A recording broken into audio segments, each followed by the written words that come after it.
mayitlar bizga ibrat. İbret. Allah subhanahu wa taolo o'zini ko'rsatyapti-da. İbret. Qabristonlar ham ibret. O'zi kafanlash tartibi qanday? Kafanlar tartibi metridan 3 metr, 3 metr, 6 metr, yana bir 3 metr şu matolar keladi, kesiladi. Bu erkak kishi uchun. Ha, erkak uchun. Ayolga katta ziyodroq ketadi.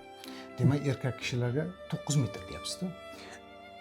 Ha, 9 metr, 10 metr ketadi-da, ko'pi bilan, bel bog'lari bilan 10 metr ketadi. Uni bog'lash tartibi qanday?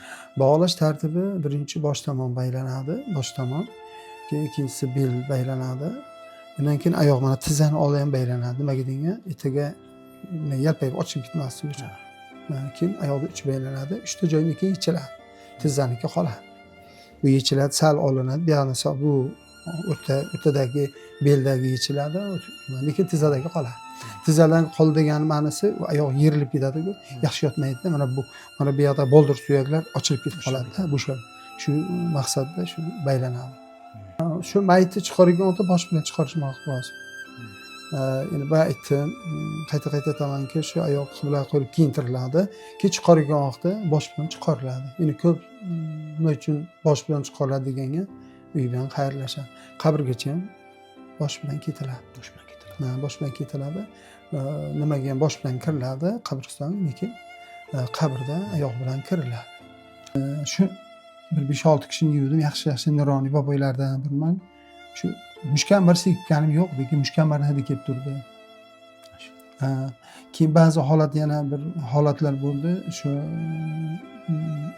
o'zlari shu qo'llar bilan avratlarini yopishlari bo'ldi, mo'jiza. Bu qanaqadir bir nima bo'ldi. Keyin bitta holat bo'ldi, bunga bir 25 yil bo'ldimi, ko'p bo'ldi, bir yosh yigitni darg'amdan nima qilgan edi, mana bu nimadan Davlat Otori yosh bolani qabrda kengayganini ko'rganmiz. Yosh bolani o'zim qo'ydim qabrga, qo'ygan vaqtimga devorga qisilib qoldi. Uni qattiq edi, bir saraton vaqti edi. Shu Alloh buni aybi nima edi, gunohi nima edi? Bu 9-sinf edi-da. Bu hali bir maloti yoshiga yetmagan bo'lsa bir men hayron qolib bir oyatul al-kursini o'qib bunday qarasam, shunday joylashdi. Bu yoqki faqat u taraf cho'zildi. Bu yoq emas, oyoq taraf cho'zilib ketdi.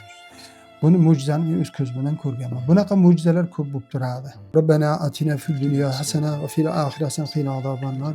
Allohu akbar. Allah rozi bo'lsin. Allah men bilan hamma ko'rishmaydi. Katta muqaddas uzrda. Men hurmatim juda bor. Allah razı olsun.